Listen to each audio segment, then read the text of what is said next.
And there Australia goes, going down that track. All four of them now going down the Plinko maze and into that target. This is their chance to beat the top score. Can they do it? After a thrilling start to the Marbles Summer Games, the second event focuses more on the accuracy and teamwork. 4 marbles at a time going down this track, and where the marble lands is how many points they'll be getting for that round. The leader, or the first marble in each group, is worth double, so if they land on a 5, they'll be earning 10. Hello everyone, I'm Alex B, and we got Japan starting us off, the host country, going down that Plinko maze. And there they go, down the shooting range. And it's all about that marble's final position. And the way the arena is designed, it's very slippery, which makes the accuracy just that more important. Tokyo, the leader, getting 10 points, and Yokohama getting 8 with 18. And now USA, the second country up. They haven't been doing too well in the first event. Let's see if they can get better. There they all go, going down. The leader seems to be stuck up there. I'm not sure if he's going to be going down. And it looks like he's going to be stuck up there. But at least 2 marbles were able to end up in the 8-point range. So 16 points total for the States. But because New York was stuck up there, that's really going to hinder their result. And the fans, they sounded so enthusiastic. Now they're booing their own team. Next up, we got Indonesia. Score to beat is 18, led by Japan. Going down that maze. Ooh, one of the teammates just knocking their member right off the board.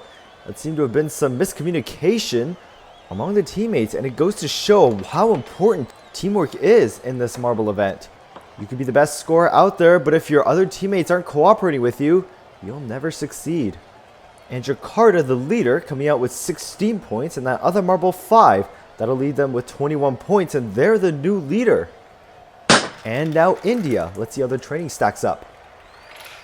And all 4 marbles now going down that maze, and one of them looks to have jumped the track, and he's not going to be getting any points. And meanwhile, one of the other marbles ends up getting that 10-pointer.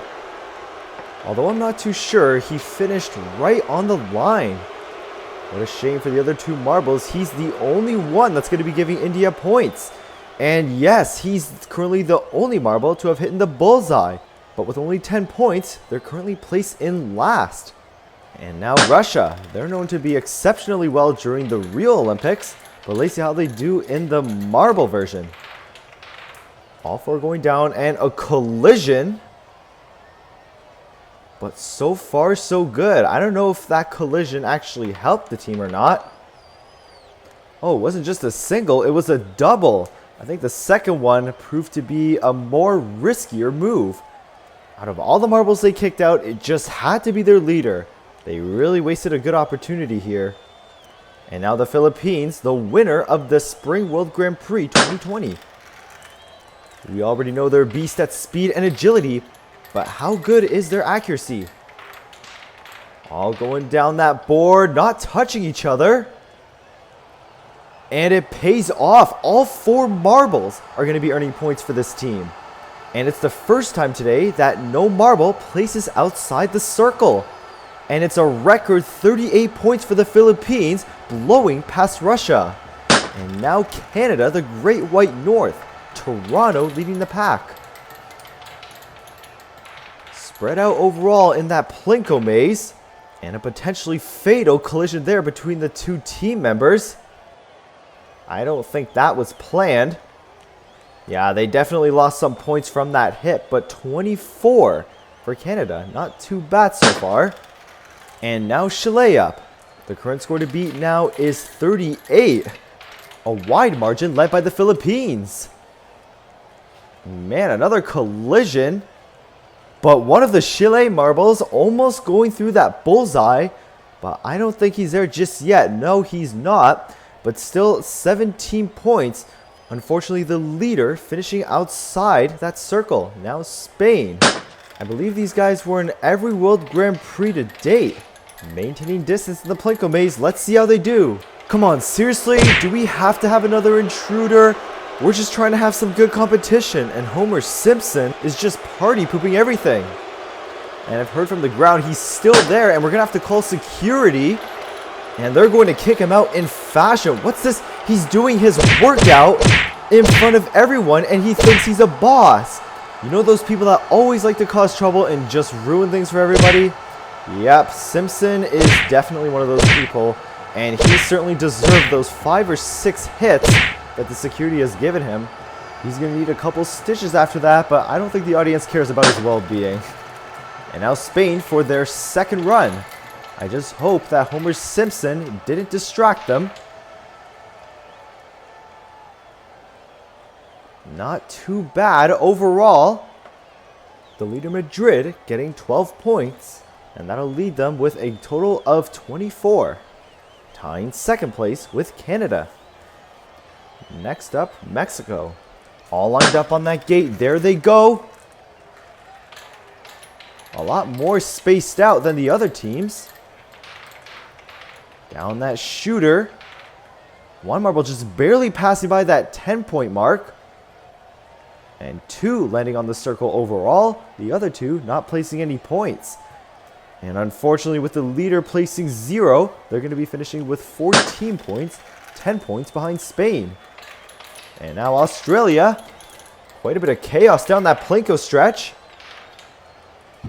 Wow, little to no collisions besides that last one. Just reminds me, there's a lot of things that comes to play when it comes to each marble's individual skill. Not just accuracy, not just teamwork, but also awareness to avoid each other. And we got a couple teams that really need more training on that, and Australia is one of them. Good thing their leader placed 14 points. They have 22. Argentina, led by Ant 91011, now up. All going down that shooter. Bundling up at the bottom. And one teammate seemed to be selfish there, pushing his fellow teammate just so he can stay in. And it turned out to be the leader, Buenos Aires. He may be earning 14 points, but that's all the team's getting. And now Malaysia.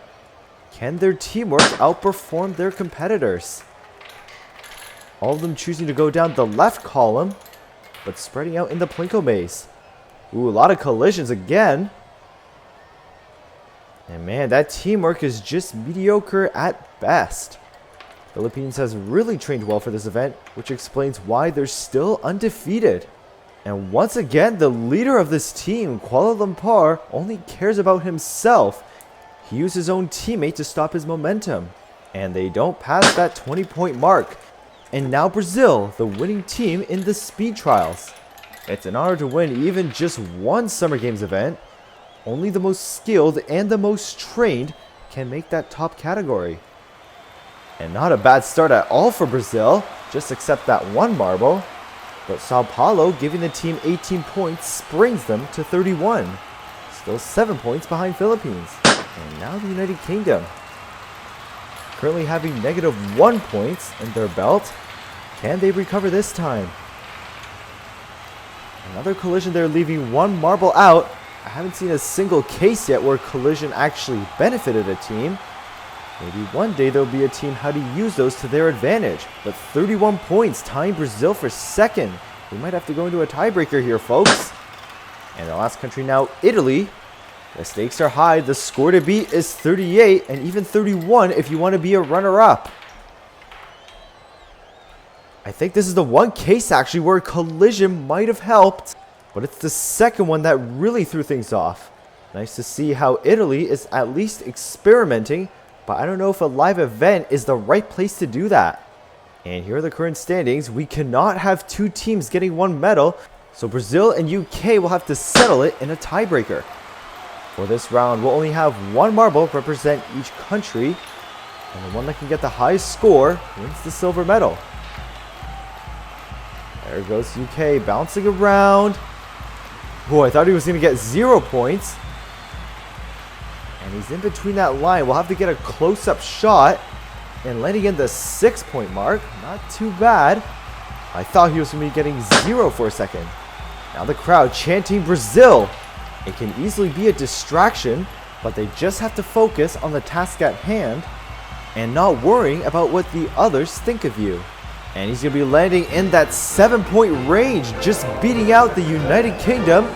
and they're going to be getting second place and a 1 point bonus as well. Now 2 points behind Philippines. It's still anybody's game. We're only in 2 events. While you're waiting for the next event, be sure to check out the playlist in the top right. And I'm Alex B, signing off.